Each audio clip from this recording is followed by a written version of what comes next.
Our students are the future. How we advance innovation and impact and approach equity in their classrooms will determine how we thrive as a world community. The status quo just won't cut it. That's why we're here to break the grade. Hello, breakers and difference makers. I'm Josh Chernikoff, host of How I Broke That.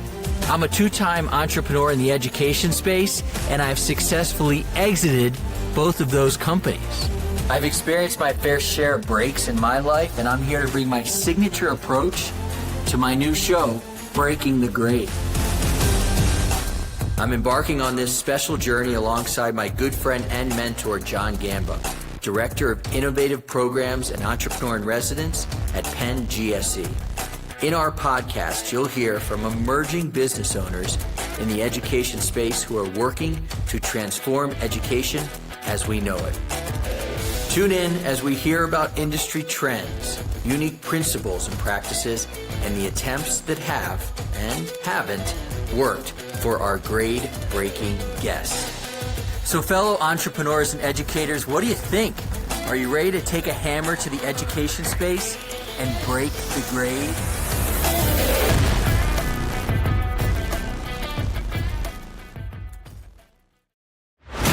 Welcome to Breaking the Grade.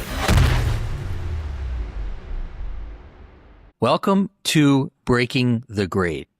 We're going to break our mold a little bit here today. We're going to take a topic and discuss it. That we do quite often. Today, we're bringing in an expert to talk about that topic. Today's show is the Guarantee Shift, how education founders build trust and attract qualified leads without sounding desperate. So if you're scared, and I understand, if you're scared to make a clear promise with your education business, don't expect people to just trust you, let alone buy from you. So we're going to talk about guarantees today, and as I guaranteed, we have a guest, Karim Kuperhause. Welcome to the show. Thank you, Josh. It's an honor to be on the show. Always excited to talk about all things education, and especially about our topic today around guarantees. Yeah, cool. Before we get into guarantees, this kind of came about because we were at IEI in Vermont, and you had the audacity to make a guarantee. I did. And I thought, what? This guy is crazy. And your guarantee was amazing. And that's how we started talking about this. And we'll go more into the guarantee that really caught my attention. But before we do, can you kind of give our audience a little bit of background on you, and then we'll jump into guarantees? Yeah, absolutely. I like to tell people I started my sales career as a kindergarten teacher. I went to McGill here in Montreal, did my Bachelor of Education, went on to do my master's, and became an elementary school teacher and taught for 14 years. And I started as a kindergarten teacher and sort of worked my way up, as they say, up to grade 6. And then I left around when I was teaching grade 2 to go into EdTech sales. And along the way, a number of things happened. While I was a teacher, I also founded my own tutoring center. And so at one point, I had 3 brick and mortar tutoring centers. And I also ran 32 satellite programs in elementary schools across the city. And it was an interesting experience because it taught me a couple of things. I came from an entrepreneurial family, so the business aspect to me was not foreign. But what it did give me the opportunity is to learn a little bit more about working with parents. I was always very open to having parents in my classroom. The school, not so much. And that's sort of a theme across all public schools. Parents are sort of kept at a distance. It's okay for them to come in for parent-teacher night or concerts and things like that. But the challenge to actually have teachers in the classroom, parents in the classroom is a little bit more, it's just a little bit more difficult. So having my own tutoring centers, I got to interact with parents all the time. It was also an opportunity for me to learn a little bit more, or to sort of expand on the notion that I had around mastery learning. I came out of Bachelor of Education back in the 90s. And so, the pedagogical approach back then was very constructivist. And so, but I had very quickly figured out that I wasn't going to work for me, and I really wanted more of a mastery-based approach. If anybody's familiar with Bloom's Two Sigma or the hierarchy of knowledge or hierarchy of learning, I really was looking for that approach, which was difficult to do in the classroom, but much easier to do in a tutoring center because everybody was coming in for remediation. And so I could easily pinpoint where students had faltered along the way, fix for those knowledge gaps, and then bring them back to grade level, and then obviously help them stay up at grade level. So that was a great experience. But then I shifted and then went into edtech sales, which I absolutely loved. And it was an interesting experience because I already had that sort of entrepreneurial background. I already knew how to sort of interact with schools, and knew who the gatekeepers were, because of my experience running these satellite programs and my tutoring centers. So it was a very natural transition for me. I know for a lot of people that would have been a scary thing because you're going from public sector to private sector. You're going from a guaranteed pension to really nothing. But to me, it was a very smooth transition, and I had a lot of success very early on, and truly enjoyed the experience. But it did teach me two things, actually. One is, and this is not to discredit teachers. Teachers work hard, and I thought I worked hard, but I didn't really work that hard. I had, over the years of teaching, 14 years, I had developed a system, and I had gotten pretty good at just rinse and repeat every year and sort of readapting it for the next group of students that was coming in. And so teaching had become somewhat automated. And so going into sales was very different because everything I had to learn from scratch, and I had to work really hard, long hours, lots of traveling, and I was always under the gun of a quota. Yeah.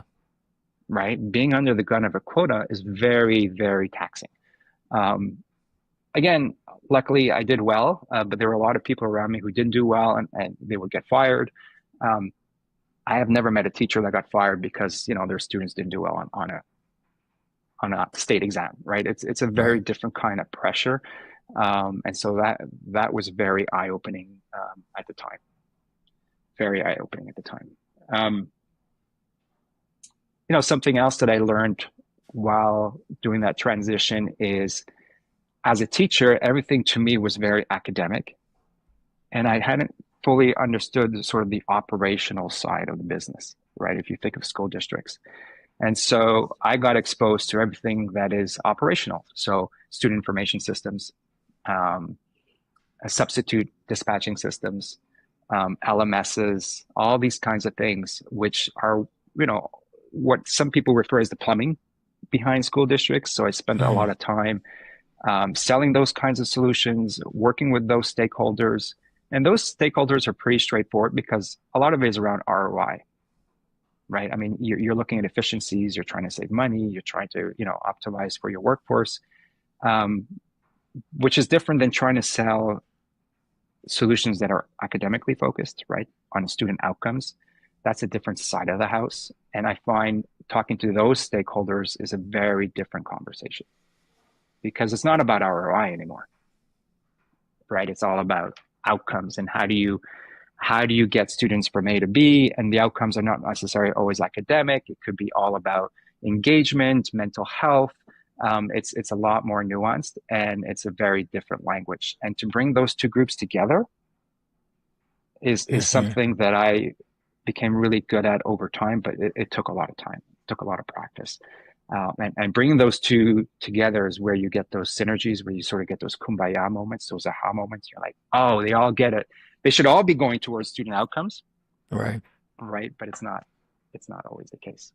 We have a lot of people will get a chance to watch this, but most of our audience listens on Apple, so they can't see me smiling as you're telling the story and leading us to exactly where we need to be, which is really talking about education founders who would rather sound credible than make an actual commitment.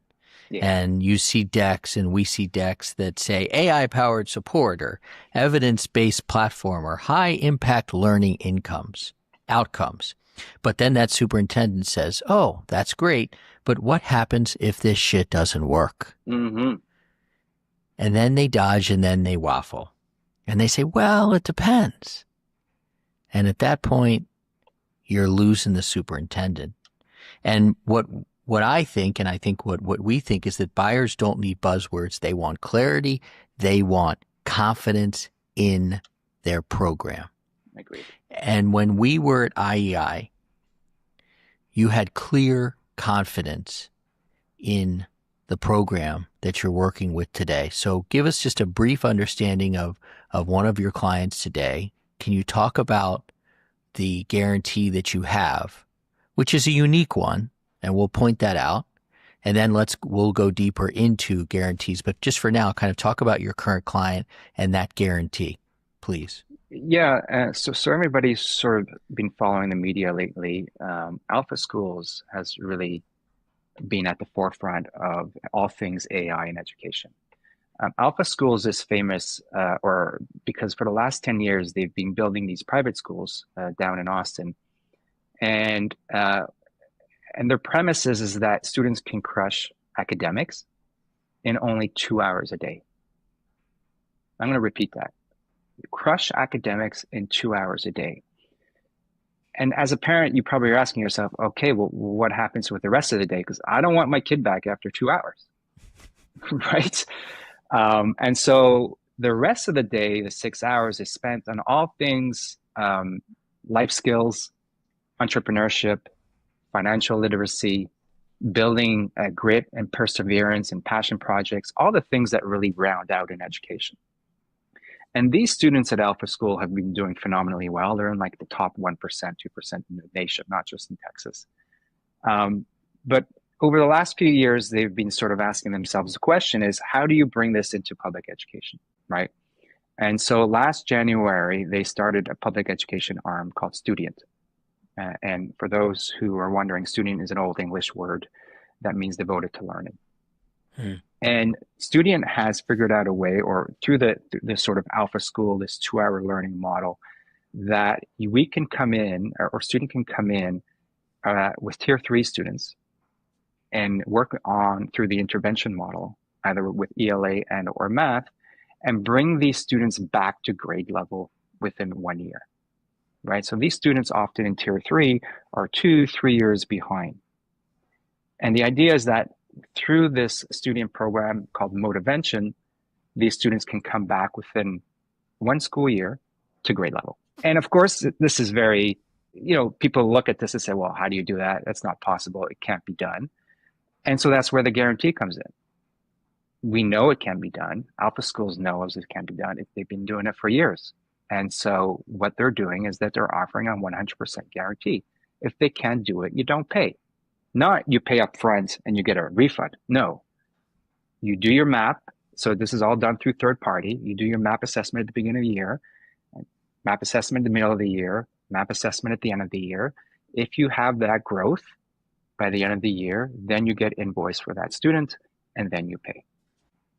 100% guarantee. That is the guarantee of all guarantees. Period. Now, before we go into the discussion about guarantees, let's point out the elephant in the room, that how you guys are able to make this guarantee. And clearly, this is a tough guarantee for some companies to make, most companies to make, because there's no upfront payment. It's all collected at the end. So explain why you guys are able to do this, and then we're going to open up the aperture and talk more about guarantees. I think there's 2 things going on. I'll talk about the sort of the financial side of it. But I do want to sort of point to the market right now that is gradually shifting and has been for a few years now. And I think a lot of that is thanks to the tutoring companies out there. You think of the Ignites and the Hoot Readings, the Learning Trees. There's so many out there who are offering outcomes-based contracts, right? And so those outcomes-based contracts, sometimes you pay 50% up front, and the students reach certain levels. There's some the stipends that happen along the way. And so the market is starting to open up to that. And more, I think that the K-12 market is understanding that the burden should not be 100% on the school districts. right? It should also Hmm. be on the vendors. And so I think there's a movement towards that already. Now, how is it that student and alpha schools can afford to do a 100% guarantee and not take any money up front? The parent company is of Alpha Schools is Trilogy, and so Trilogy has really gone all in and are playing the long game here. They really want to impact education, and so they set aside $1 trillion, and Hmm. they are going to work this until it works. And part of the challenge right now is because it's so new, because a lot of people are incredulous because they've never seen this before. They've never seen, first of all, there's just everybody's afraid of AI. And they're afraid of, is this really possible? Can you 2x learning? Can students learn everything in 2 hours a day? And so there's a lot of fear, lot of hesitation. And so we're saying, you know what? Let's give you a pilot. Let's give you 100% outcomes-based contract, a full-on guarantee. And if you're really serious about student outcomes, then give it a try. I mean, that's what it comes down to, right? Yeah. You have to be Let's committed to let's student outcomes. You have to be committed to student outcomes. In fact, I have a quote from a guy, Karim Kuperhause, that says, if your solution improves outcomes, you should be able to back it up financially. And I Agreed. agree with that. A guarantee builds trust. Hmm. A guarantee builds trust because people buy when they believe the risk is lower than the reward, right? Yeah. So, and trust is what lowers that perceived risk because there's risk that's involved if you're talking to a superintendent or a principal. I, in fact, have a guarantee with the HierSales Elevation Experience, and I stand behind that, and that lowers the risk. Your company guarantee lowers the risk. So a guarantee, when done right, becomes a trust anchor. So if one of our companies out there that is listening wants to create their trust anchor, can you kind of give uh, a lens that they can look through to kind of create their own guarantee that is uh, also safe for their business? Because we don't want them to Right. put themselves in a bad position.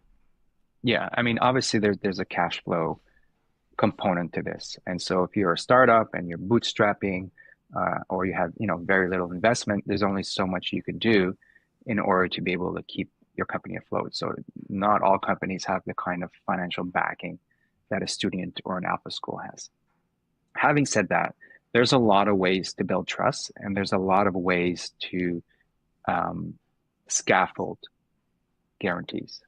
And again, I would point to a lot of these different tutoring companies out there who have done different models. But I think it begins first with being able to showcase and prove to school districts, to superintendents, that your solution works. And so you have to have conviction in your solution, number one. Two, you have to have examples, either through pilots or through existing clients or through data or through research, right? That your solution actually works. And if it does, then right away that should give you the confidence to start offering some form of a guarantee. Maybe you Mm-hmm. can't afford to do 100%. I would suspect most companies can't. But maybe you can afford to do 50%, right? Something at least that covers your costs. If Mm-hmm. your service for every dollar of revenue costs you 50 cents, then maybe you ask for that 50 cents. And then the upside becomes if you hit your outcomes. And then maybe there's another upside if you exceed your outcomes, right? Or maybe it's tied to renewals. There's a lot of ways to scaffold it. And I think at the end of the day, it requires relationship building with your clients, um, and school districts and superintendents, because there's a comfort level on both sides. I've talked to school districts and they're not comfortable with 100% guarantee. Hmm. Really? And the reason they're not comfortable is because they actually don't want to be on the hook for the bill at the end of the year in case student is successful. Wow. right? Because That's that has to interesting. be budgeted, right? Just because you don't have to pay now, Hmm. well, at the end of this school year, the bill is going to be due if the outcomes are hit. And if those outcomes are obtained, then an invoice is going to get sent and you're going to have the monies as a school district to pay that.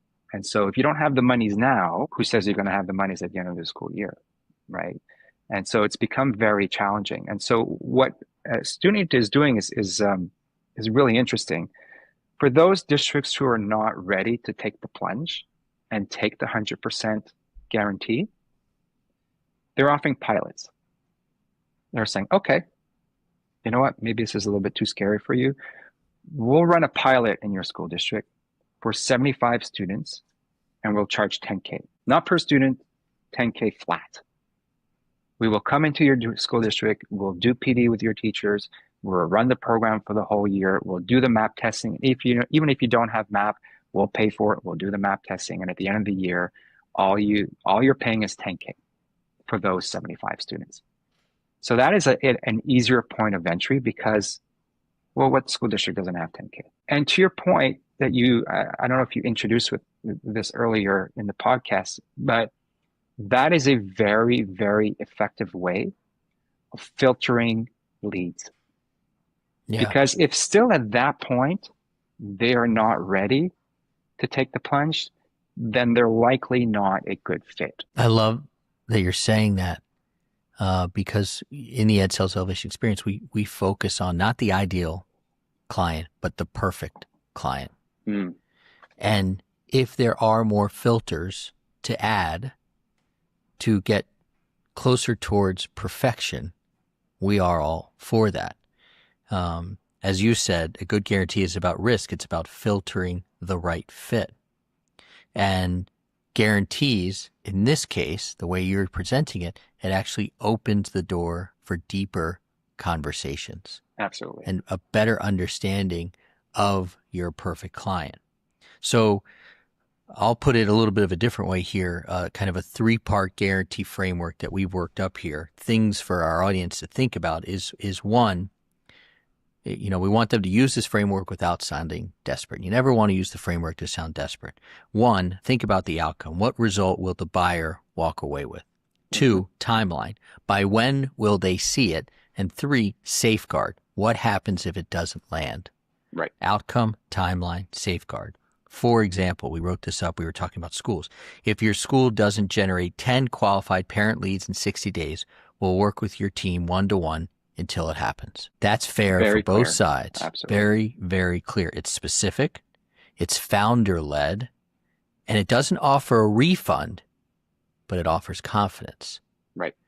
And that, I think, is critical. So can you talk about point number 3? Not necessarily offering a refund, offering confidence, and talk through that for our audience, please. Yeah, my first experience with experimenting, I guess, with guarantees was back when I owned my tutoring centers. I used to run a program. We used to run a program for SSATs, so entrance exams for high schools. And we would prep kids to write those exams. Now, what we did was to offer a guarantee that we would get you into one of those your top 3 choices, or your money back. And so there was a real deadline there because, they had to write their exams on a certain date. And so we would offer different programming. These exams are normally in the fall. And so some of the students came in the spring, others came in the summer, and some, came in the last minute, helter-skelter in the early fall. And we ran thousands of students through this program. And only once did I actually give out a refund. A lot of times, and that was sort of an oddball case. What we would do is to ensure that we were being successful, these students would run through the program and then we would give practice exams. And if we saw that they weren't hitting that sort of sweet window where we thought they would get into their schools, we would keep working with them. Mm-hmm.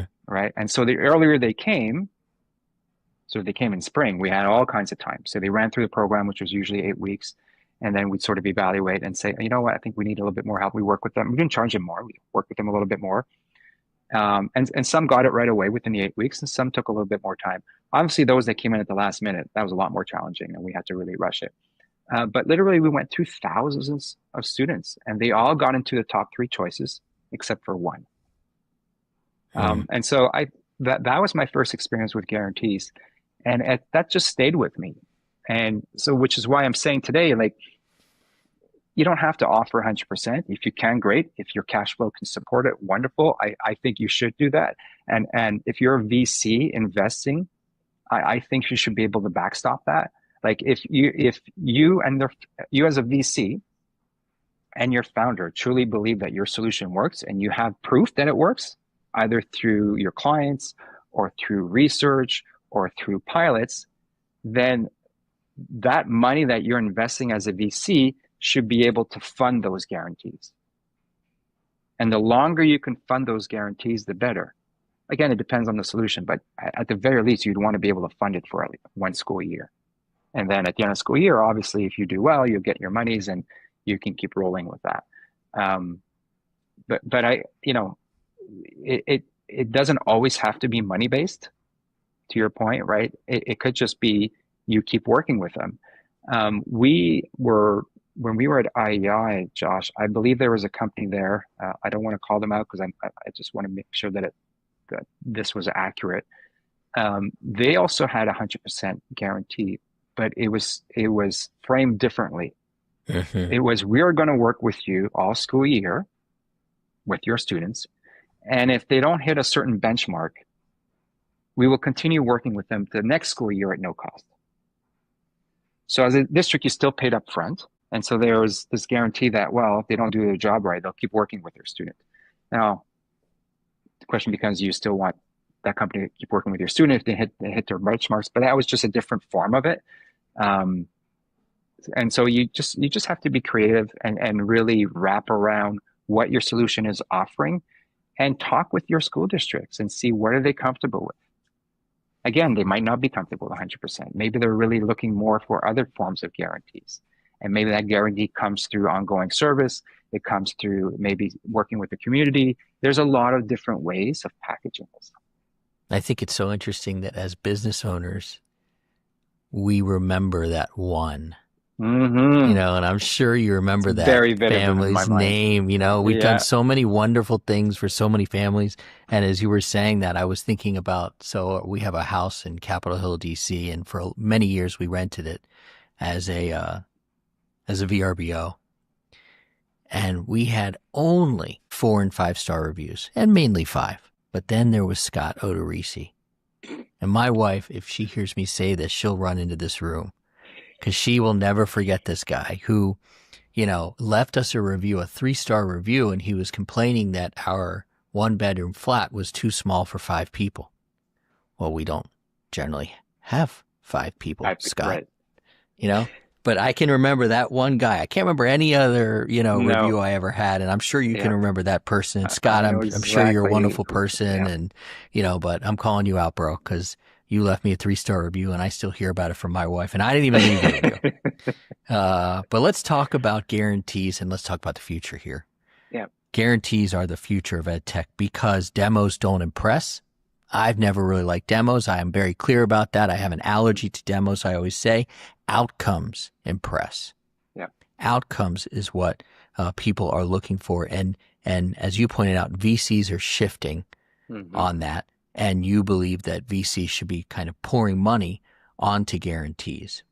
So how have you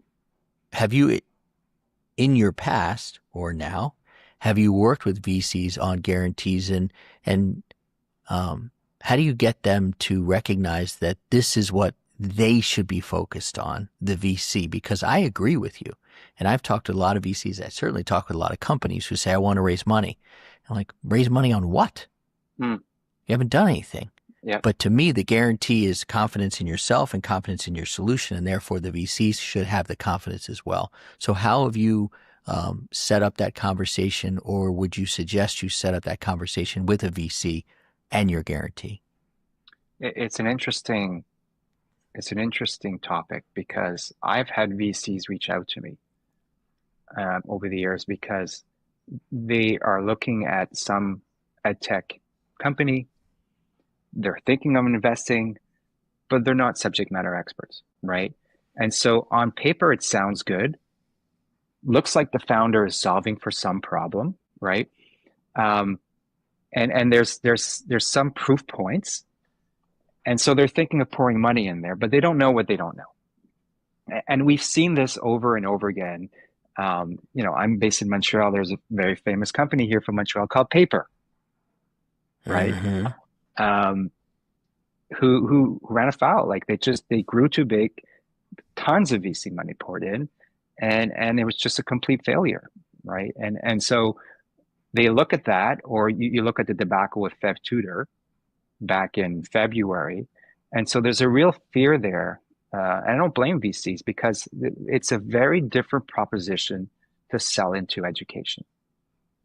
And I would argue that there's really two streams in education. We think of ed tech as this sort of overarching umbrella for all things technology related in education. But I was talking before about these sort of two different types of stakeholders Yeah. in K-12, right? You have the more operational folks who are HR and CIOs and on the financial side or procurement or our facilities, right? And they understand the language of ROI. The academics don't. And the academics, in a sense, look down on that side of the business. They're like, that's plumbing. I don't really care about that. I'm all about the students. And I'm not throwing them under the bus, but there's sort of this hierarchy there. And so as a VC, you have experience on their operational side because that's what you invest in. All these SaaS companies that you invest in over the years, they've always been operational. It's all about creating efficiencies, right? How do you do more with less? Well, how do you have that conversation on the academic side? And so I would argue that we should start sort of looking at ed tech in two different categories. There's the ed tech that's operational, and then there's the learn tech, right? The technology that's actually impacting student outcomes, that helping students learn. And on that side of the equation, that is very difficult for a VC to understand.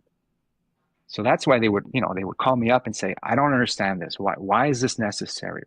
And so I think there's an education piece that has to happen there with VCs, both around, by founders, by people like us, by the community. And because I truly believe that over the next 5-10 years, there is going to be a lot of VCs pouring money onto the learn tech side.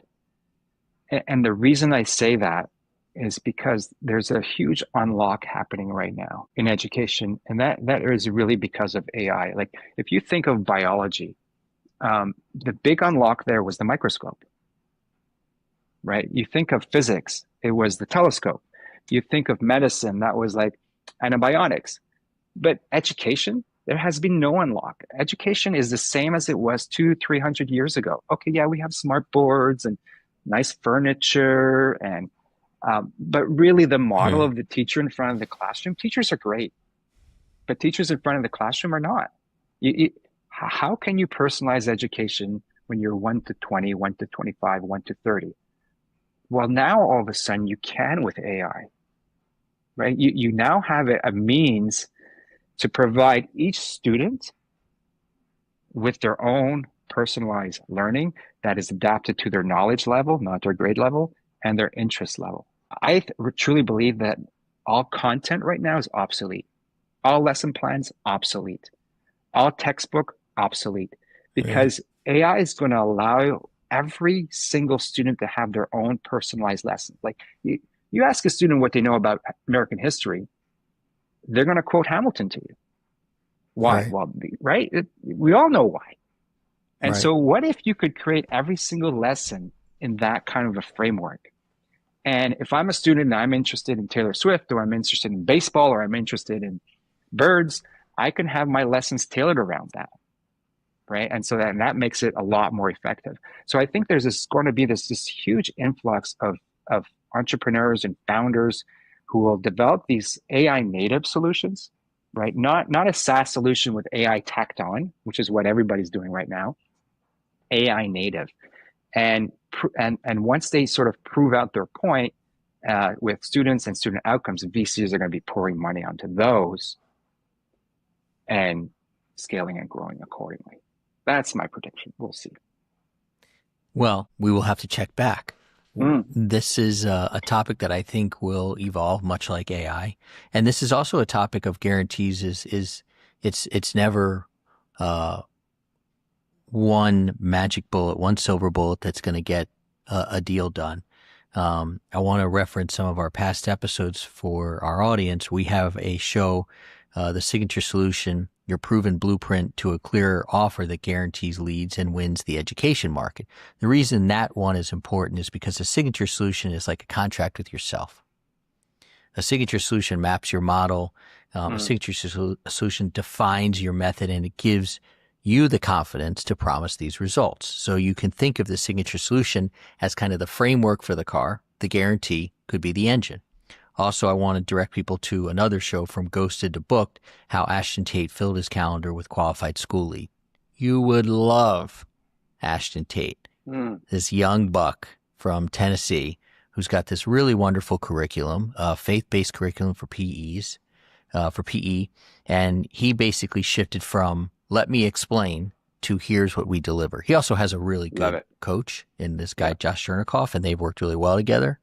And if your offer isn't strong enough to guarantee, it's probably not strong enough to sell. And so Ash and I worked on that. Yeah, I agree with that. And one of the things that the sort of founders or tech entrepreneurs out there have to think about is how do you ensure that your solution is actually going to be effective in the classroom? Because you can't go back to the district and tell them, oh, you know what, this didn't work out because your students weren't motivated.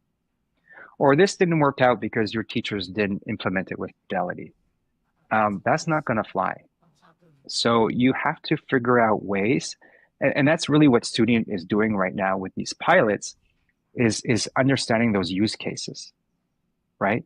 Because if there's one thing I've learned with implementations is that there is no cookie cutter approach. You can have a framework, but at the end of the day, the way a district is going to use a solution is going to differ from district to district to district. And so that becomes really challenging because you don't want bespoke and you don't want to have to create, different versions of your solution every time you go into a district. And so it has to be designed in a way that anybody can use it, but also adaptive and flexible enough that it can work within different environments. And so that's the power behind creating pilots is to sort of with less risk is to go in and try to understand what the use cases are and see how a district is actually going to use your solution. Because as a founder, you always have this vision, right?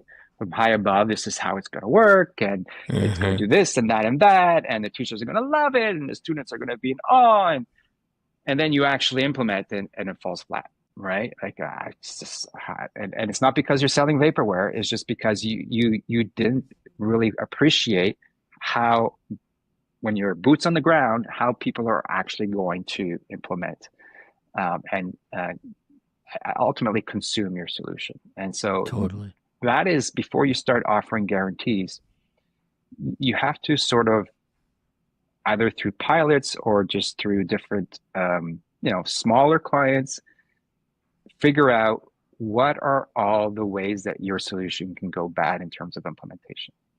You almost need to do a pre-post mortem. I encourage this a lot. Is don't think about all the ways that this is going to go well. Yeah, sure, you can think about that, but think about all the ways that your implementation can go wrong and solve for that, and then go in and try your implementations and see what pans out and what doesn't. And I guarantee you're going to find other ways that things can go wrong, but if you can at least cover like 70-80% of them, that's going to help. So that once you are ready to offer that form of guarantee, whatever form of guarantee that may be, you know that the reason that it's not successful is not because of fidelity of implementation or a lack of motivation on the student's part. Like, you can't blame the students for your solution not working. Totally. If you can't confidently promise something, you haven't built something that people should confidently buy. And therefore, when you are working with somebody and you have a guarantee, you are not giving them a gimmick, because those don't work. You are aligning with them. You are saying, I'm on the hook too. not just you. So at the end of this, and as we wrap here, I'm coming to the conclusion, and I'm so happy that I'm coming to this conclusion, is that it's not the demo that's the close. Again, I have an allergy to demos. It's the commitment. Yeah. It's the clarity. It's the confidence. Talk to me about how you feel. I've seen it. I literally saw this at IEI.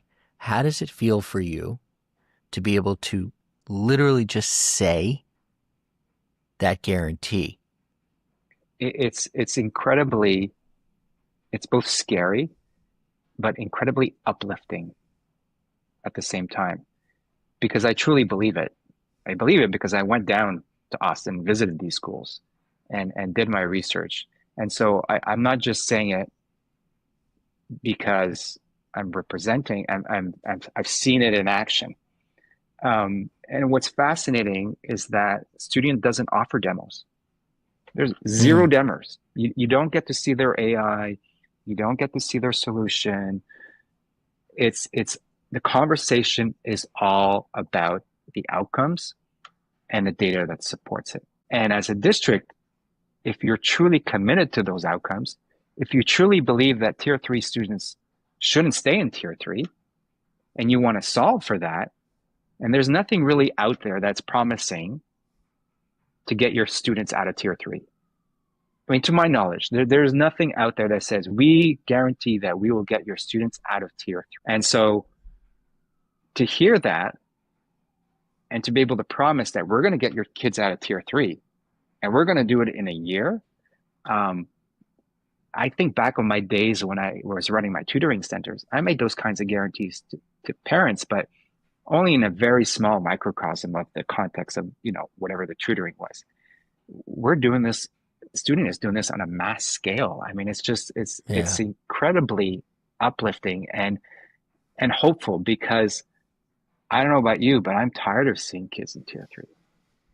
I'm just tired of it, and I want them out, and there's a solution out there to do it, and it promises to do it. I just can't help but get excited. I just can't help it, right? Like it's like my tutoring center on steroids. Like it's like 100 times that, and it's directly into schools, and it's affordable, and it's guaranteed. Like, to me, it's a no-brainer. But again, it's a no-brainer if you're truly are committed to student outcomes, and you want to get those kids out of tier 3. And so it's a great filter to find those districts, that perfect fit that you were talking about. Yeah, and it's really nice to see.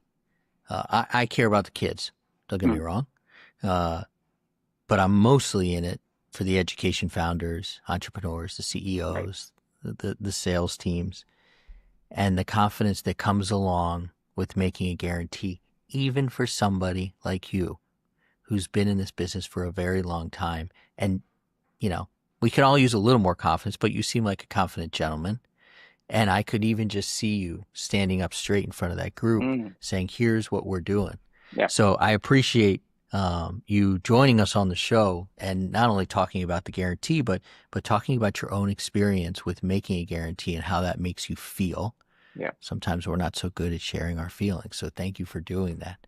Absolutely. And, how can people learn more about you? I would say you're a great follow on LinkedIn. So how can people kind of learn more from you?